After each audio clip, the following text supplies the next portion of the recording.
Okey, Assalamualaikum, salam sejahtera, salam catur. Kali ini saya nak berkongsi tips mengenai buka mainan ataupun opening. Okey, dalam permainan catur, kita ada 3 peringkat. Yang pertama adalah peringkat opening ataupun buka mainan. Yang kedua peringkat middle game dan yang ketiga peringkat end game. Okey, kali ini saya nak berkongsi 4 langkah yang perlu kita lakukan semasa peringkat opening, peringkat buka mainan. Okey, apakah keempat-empat langkah itu? Okey, yang pertama adalah kawal petak tengah. Okey, control center ataupun dalam bahasa Melayu adalah kawal pertama, kawal petak tengah. Okey. Okey, bagaimana kita nak kawal petak tengah? Ialah dengan kita menggerakkan kedua-dua poin ini. Okey. Kedua-dua poin ini ke petak ini. Okey, sebagai contoh, E4, E6, D4, D6. Okey. Nampak tak? Kedua-dua poin ini telah berjaya menguasai petak tengah. Okey. Selain daripada menguasai petak tengah, apabila kita menggerakkan kedua-dua poin ini di sini, kita juga telah memberi ruang kepada kedua-dua bishop kita untuk keluar selepas ini. Malah queen kita pun mempunyai ruang untuk keluar. Okey. Itu langkah yang pertama. Kita kawal petak tengah. Okey, apakah langkah yang kedua? Okey, langkah yang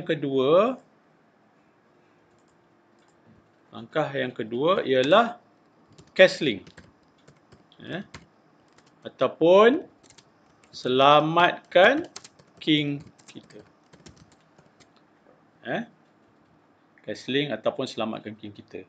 Okey, bagaimana kita nak castling? Okey, untuk castling kita kena kosongkan ruang-ruang di antara king kita dengan rook ni. Sebagai contoh, d4, okay, d6, knight c6, okay, bishop itu. Okey, sekarang kita nampak kita telah berjaya mengosongkan ruang di antara kedua-dua king dan rook kita ini. Sebagai contoh, okey, sekarang kita dah boleh castling. Okey. Okey, kenapa kita perlu castling?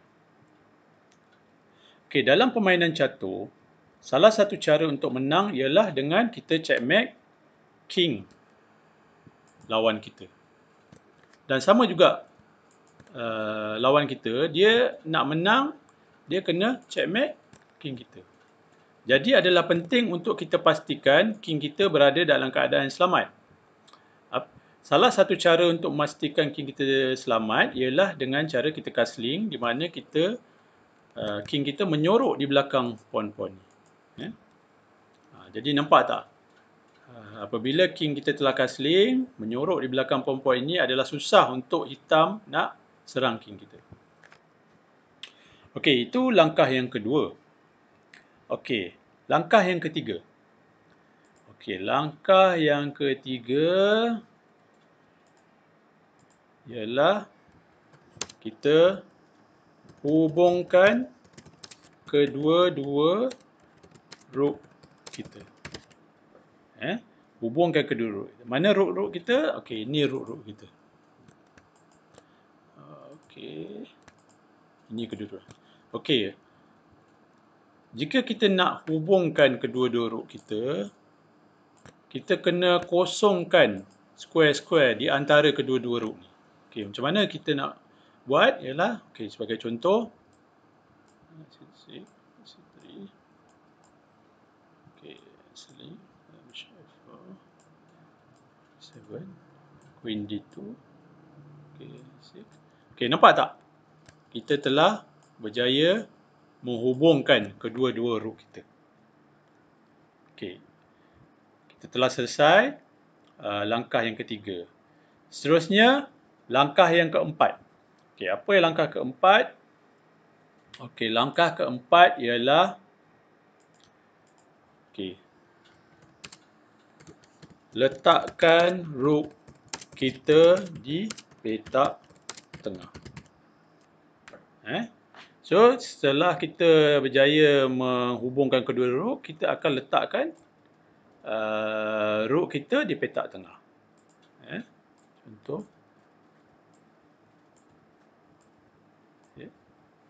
Okey. Okey, nampak tak? Kita telah berjaya meletakkan root kita di tengah untuk support, menyokong file tengah kita. Okey, ini adalah 4 langkah asas yang kita perlu buat semasa peringkat opening. Okey, saya ulang balik. Apakah keempat-empat langkah itu? Okey.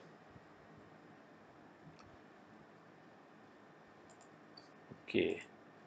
Yang pertama, kawal petak tengah dengan pawn E dan D. Okey.